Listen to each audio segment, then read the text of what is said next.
हाय नमस्कार, आप लोगों का स्वागत है आज के इस वीडियो पे। आज हम लोग पढ़ने जाएंगे लाभ और हानि।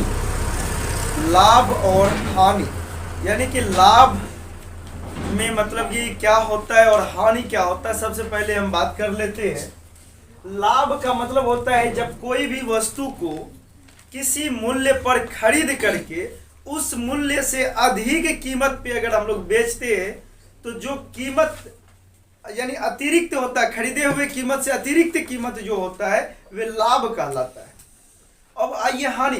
हानि का मतलब हो गया किसी भी वस्तु को किसी मूल्य पर खरीदने पर और बेचने में उस कीमत से अगर कम कीमत में अगर बेच देते हैं तो जितने अतिरिक्त कम में बेचे वही कीमत उसका हानि कहलाता है। जैसे मान लेते ये मार्कर है, इसको अगर हमने 10 रुपया में खरीद करके अगर 8 रुपया में बेच दिया, 10 रुपया में खरीद करके 8 रुपया में बेच दिया तो यहाँ पे हम लोगों को 2 रुपया का हानि हो चुका है। समझ गए ना। अगर 10 रुपया में खरीद करके 15 रुपया में बेचते हैं, 10 में खरीद करके 15 में बेचते हैं तो यहाँ 5 रुपया अधिक में बेचा गया, इसीलिए ये 5 क्या हो जाएगा, लाभ हो जाएगा। ये क्या होगा, लाभ होगा। समझ में आ गया ना। तो लाभ का मतलब हो गया कि किसी वस्तु को जिस मूल्य पर खरीदे उससे अतिरिक्त कीमत पर बेच देने पर जितने अतिरिक्त कीमत पर बेचा जाएगा वे अतिरिक्त कीमत उनका लाभ कहलाता है। तो समझ गए। तो लाभ के लिए भी सूत्र होता है और हानि के लिए भी अलग सूत्र होता है। तो जैसे कि लाभ बराबर सूत्र क्या होता है, लाभ बराबर सूत्र होता है विक्रय मूल्य माइनस क्रय मूल्य। विक्रय मूल्य माइनस क्रय मूल्य यानी अगर हम लोग इंग्लिश में बात करें तो एल बराबर हो जाता है selling price minus cost price. Selling price minus cost price. अगर मुझे सेलिंग प्राइस चाहिए, मुझे अगर सेलिंग प्राइस चाहिए तो हम लोग कैसे बनाएंगे। तो इसमें देखिए, अगर मुझे सेलिंग प्राइस चाहिए और कॉस्ट प्राइस दिया हुआ, लाभ दिया हुआ है तो सेलिंग प्राइस यहां से निकल जाएगा, यानी cost price plus profit. Sorry, लाभ का मीन्स होता प्रॉफिट। एल नहीं होगा, पी होगा। ठीक है, ये होता है। तो ला यानी कि हानि यानी विक्रय मूल्य बराबर यानी सेलिंग प्राइस बराबर हो जाएगा कॉस्ट प्राइस प्लस प्रॉफिट। समझ में आ गया। अगर हम लोगों को मान लेते हैं कॉस्ट प्राइस निकालना है तब क्या करेंगे, तो कॉस्ट प्राइस बराबर हो जाता है सेलिंग प्राइस माइनस प्रॉफिट। ये होता है इसका सूत्र और इसी के आधारित पर सवाल हम लोगों को बनाना है। समझ गए। अगर लॉस बराबर दे देगा यानी एल बराबर हो जाएगा आपका cost price minus selling price, यानी लॉस बराबर खरीदा हुआ दाम माइनस बेची हुई दाम। समझ गए ना। तो उसी में कॉस्ट प्राइस बराबर हो जाएगा selling price plus loss. Selling price में अगर हम लॉस को जोड़ देंगे तो कॉस्ट प्राइस निकल जाएगा। अगर मुझे सेलिंग प्राइस निकालना है तो इसके लिए क्या करना पड़ेगा, सेलिंग प्राइस बराबर हो जाएगा कॉस्ट प्राइस माइनस लॉस। ये इनका सूत्र होता है। ये टोटल सूत्र यानी ये 6 फॉर्मूला जिनको भी याद हो जाएगा वे लाभ और हानि को दहाड़ सकते हैं। इतना ही आसान है। जैसे देखिए, अगर कोई सवाल दे देता है, मान लेते हैं P बराबर दे दिया 10 रुपया, SP बराबर दे दिया 24 रुपया, आपको बोलेगा CP बराबर निकालिए। क्या ये सवाल नहीं बन जाएगा? ये सवाल नहीं बन जाएगा। प्रॉफिट कितना दे दिया, लाभ कितना दिया है 10 रुपया और बेचा हुआ दाम कितना है 24 रुपया, यानी 24 रुपया में सामान को बेचने में 10 रुपया का फायदा होता है। तो बताइए खरीदा हुआ दाम कितना होगा। समझ गए। 24 रुपया में सामान को बेच देने पर 10 रुपया का फायदा हो जाती है। तो कॉस्ट प्राइस कितना होगा, मतलब खरीदा हुआ दाम कितना होगा। सीपी है ना, किस स्थिति में है भाई, लाभ होने का स्थिति में। लाभ होने का स्थिति में सीपी बराबर क्या लिखा है हम सूत्र, एसपी माइनस पी, यानी कि सूत्र से लिख देंगे, सूत्र से समझ गए ना। तो फॉर्मूला सूत्र से क्या होता है, सीपी बराबर एसपी माइनस पी हो गया। तो सीपी मुझे निकालना है, तो सीपी जैसा का वैसा बराबर एसपी कितना है 24 रुपया है, माइनस पी कितना है 10 रुपया है। तो इसीलिए सीपी बराबर 24 में 10 अगर घट जाएगा तो 14 रुपया हो जाएगा इसका आंसर। अब बताइए आसान है कि नहीं। यानी कि अगर दो चीज दिया रहे, तीसरा चीज निकालने अगर बोले तो बिल्कुल आसानी से निकल सकता है। समझ में आ गया। अगर दूसरा सवाल दे दिया, मान लेते हैं माना कि सीपी बराबर दे दिया है 840 रुपया और एसपी बराबर दे दिया है 800 रुपया। बोलेंगे प्रॉफिट बराबर क्या, प्रॉफिट बराबर क्या होगा, प्रॉफिट आपको निकालना है। तो लाभ होने का स्थिति में यानी प्रॉफिट पी बराबर क्या है, SP minus CP, SP minus CP. तो यहां भी हम लोग लिखेंगे सूत्र से पी बराबर हो जाता है selling price minus cost price, selling price minus cost price. तो सेलिंग प्राइस है कितना, सेलिंग प्राइस है नहीं, यहां पे आपका लाभ नहीं होगा बल्कि हानि होगा, क्योंकि खरीदा हुआ दाम है उसका 840 रुपया और बेचा हुआ दाम है, यहां केवल पी नहीं होगा। आपको अगर यहां क्वेश्चन देगा तो पी बाय एल बराबर वाट देगा, पी बाय एल, यानी चाहे प्रॉफिट हो या लॉस हो। तो हम लोग साधारण तौर पे पहले देख लेंगे, सीपी जो है वो 840 है और एसपी जो है वो 800 है। एसपी कितना है 800 है और सीपी है 840। तो खरीदा हुआ दाम क्या है, ज्यादा है, और बेचा हुआ दाम क्या है, कम है ना। खरीदने वाले दाम ज्यादा है और बेचने वाले दाम कम है। तो इसीलिए इस स्थिति में क्या होगा, लॉस हो जाएगा। क्या हो जाएगा, लॉस हो जाएगा। तो यहां पे हम लोग लॉस का सूत्र लगाएंगे, यानी एल बराबर सूत्र है CP minus S P, cost price minus selling price बराबर, कॉस्ट प्राइस कितना है 840 माइनस सेलिंग प्राइस कितना है 800। 840 में 800 को घटा दीजिए तो बचेगा 40 रुपया, हो जाएगा इनका आंसर। समझ गए ना। इस तरह का हम लोगों को जांच कर लेना। अगर कहीं मान लेते हैं आपको दे दिया लाभ हो रहा है 34 रुपया का और क्रय मूल्य है 540 रुपया, आपको विक्रय मूल्य निकालना, विक्रय मूल्य बराबर वाट।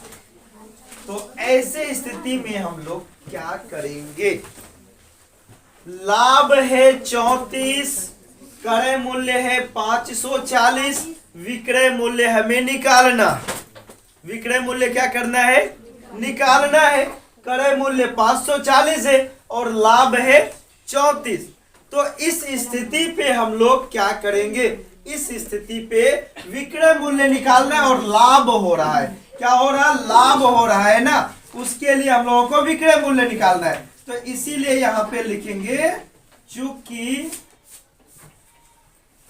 विक्रय मूल्य बराबर क्या हो जाएगा, विक्रय यानी सेलिंग प्राइस बराबर क्या होता है सूत्र, सेलिंग प्राइस बराबर सूत्र क्या होता है, सेलिंग प्राइस देखिए कॉस्ट प्राइस प्लस प्रॉफिट यानी लाभ है ना।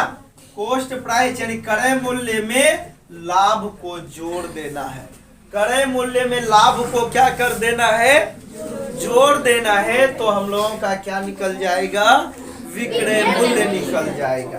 तो इसीलिए यहाँ पे क्रय मूल्य कितना है 540 प्लस प्रॉफिट है कितना 34।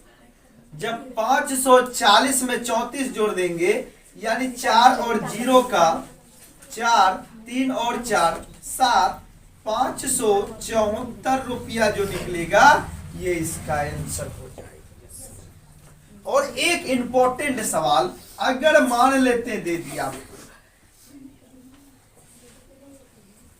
हानि बराबर 90.5 रुपया, हानि कितना हो रहा है 90.5 रुपया। और अगर उनका क्रय मूल्य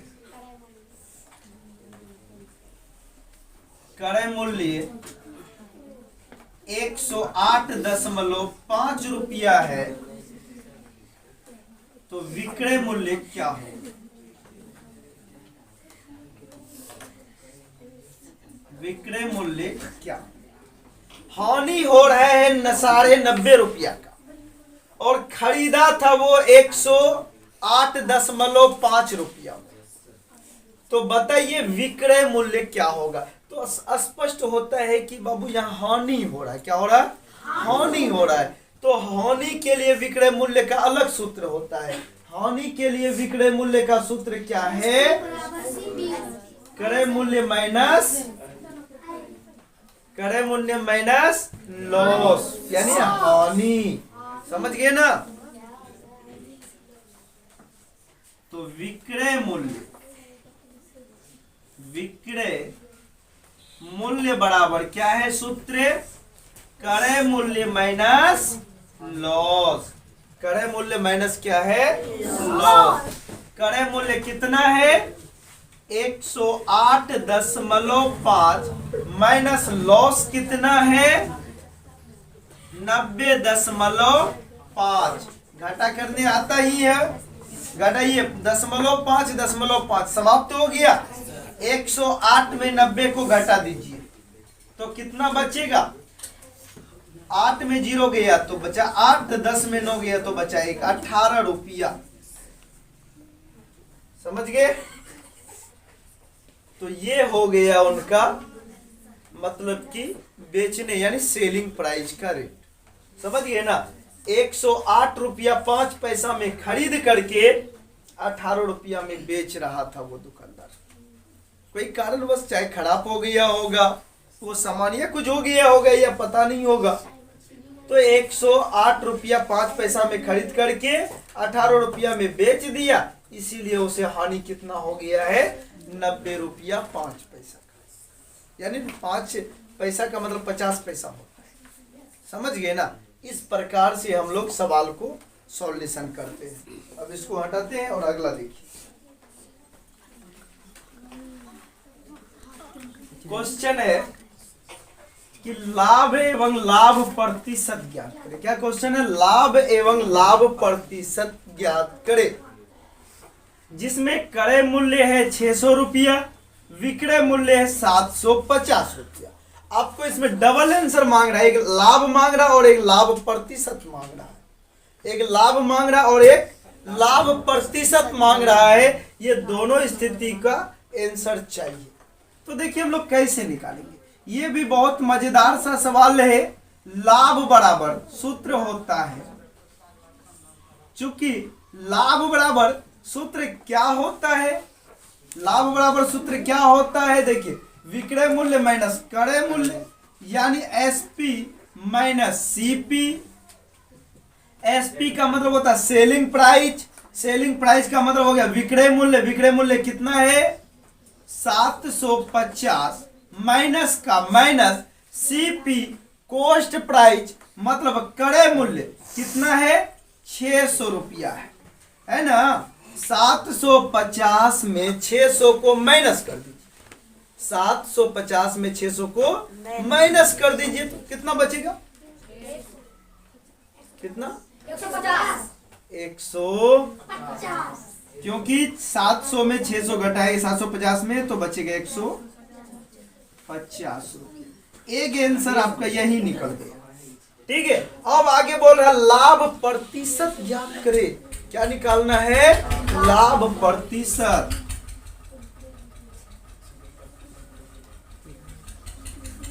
लाभ प्रतिशत बराबर सूत्र आप लोगों को हम बता चुके हैं। क्या होता है? लाभ बट्टे क्रय मूल्य गुना 100% है ना। लाभ बट्टे क्रय मूल्य गुना 100% ये होता है। इसीलिए लाभ कितना हो रहा है उसे? 150 रुपया का बट्टे क्रय मूल्य। खरीदा कितने रुपया में था? कितने रुपया में खरीदा था? 600 रुपया में गुना 100, ये हो गया प्रतिशत। इसके नीचे में कुछ नहीं है तो एक 00 ऊपर 00 नीचे कट गया।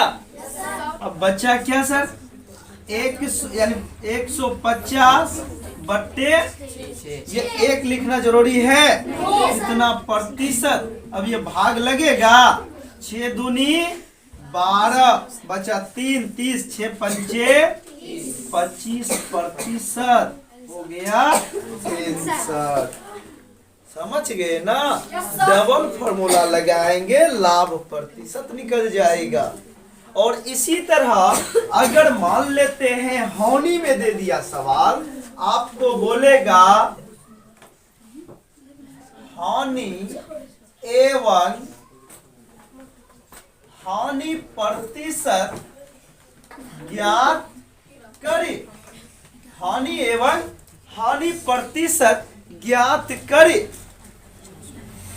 क्रय मूल्य, अब इसमें सवाल दे देगा क्रय मूल्य बराबर 1300 रुपया और विक्रय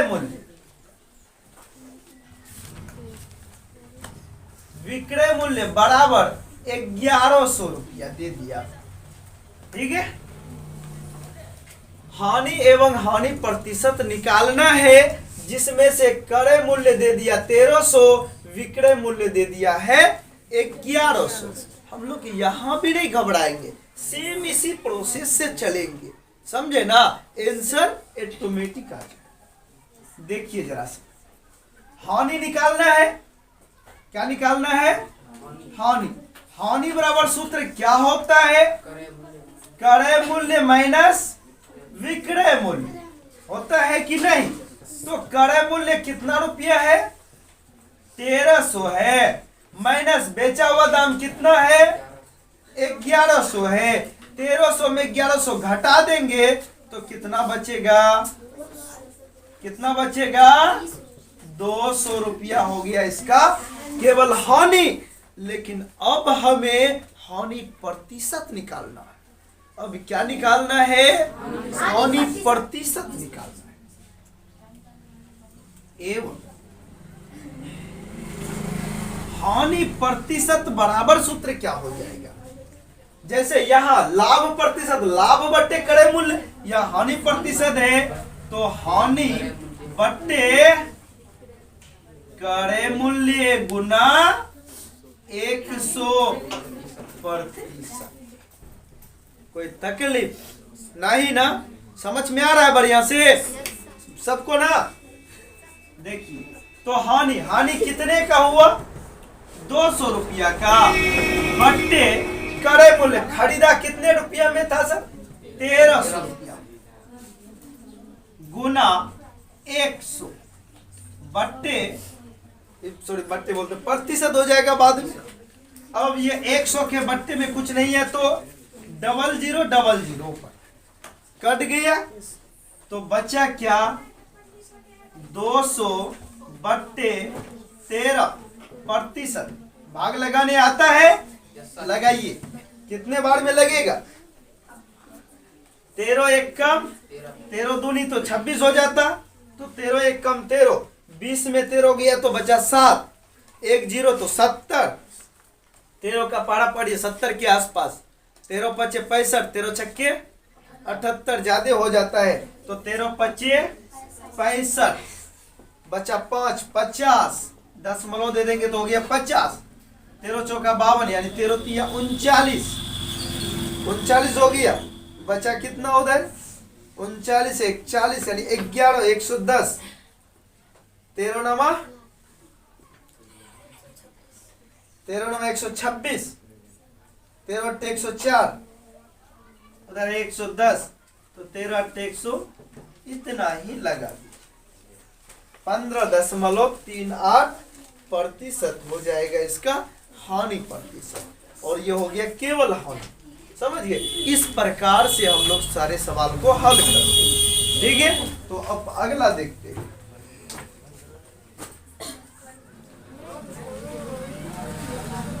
तो देखिए क्वेश्चन अब है क्या कि क्रय मूल्य 950 रुपया, लाभ 6%, तो विक्रय मूल्य ज्ञात करें।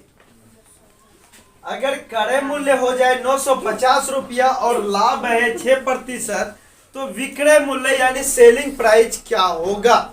ऐसे परिस्थिति के लिए सूत्र होता है विक्रय मूल्य मतलब सेलिंग प्राइस बराबर क्या हो जाता है, कॉस्ट प्राइस गुना 100 प्लस लाभ प्रतिशत, 100 प्लस लाभ प्रतिशत बट्टे का 100।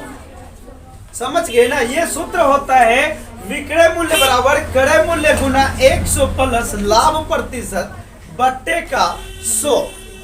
तो अब इसी में हम लोगों को हल करना है। तो सीपी क्रय मूल्य कितना रुपया है 950 गुना ब्रैकेट में 100 प्लस लाभ प्रतिशत कितना है 6 बट्टे 100। कोई तकलीफ? इतना में कोई दिक्कत है? नहीं है। तो आगे 950 जैसा का वैसा रहेगा, क्योंकि ब्रैकेट के अंदर का काम पहले हम लोगों को करना है कि नहीं? तो ये गुना का गुना 100 में 6 को जोड़ देंगे तो 106 बट्टे का आएगा 100। 1 0 ऊपर 1 0 नीचे कट गया। अब देखिए और कोई कटेगा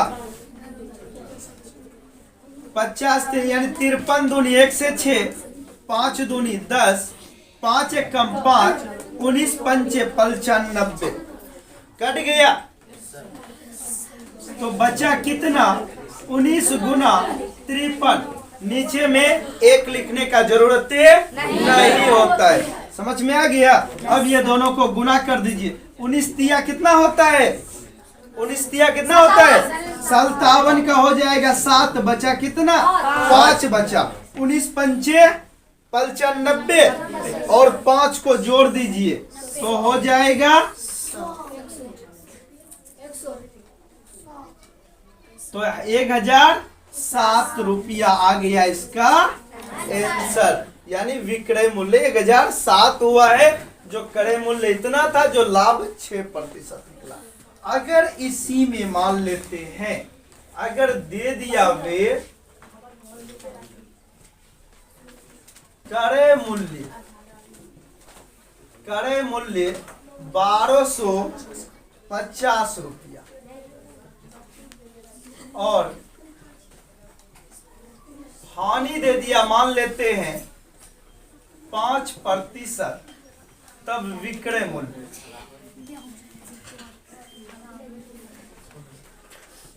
मूल्य आपको निकालना है। तो ऐसे परिस्थिति के लिए विक्रय मूल्य क्या होगा, ये आप लोग पहले इसको बनाइए। तो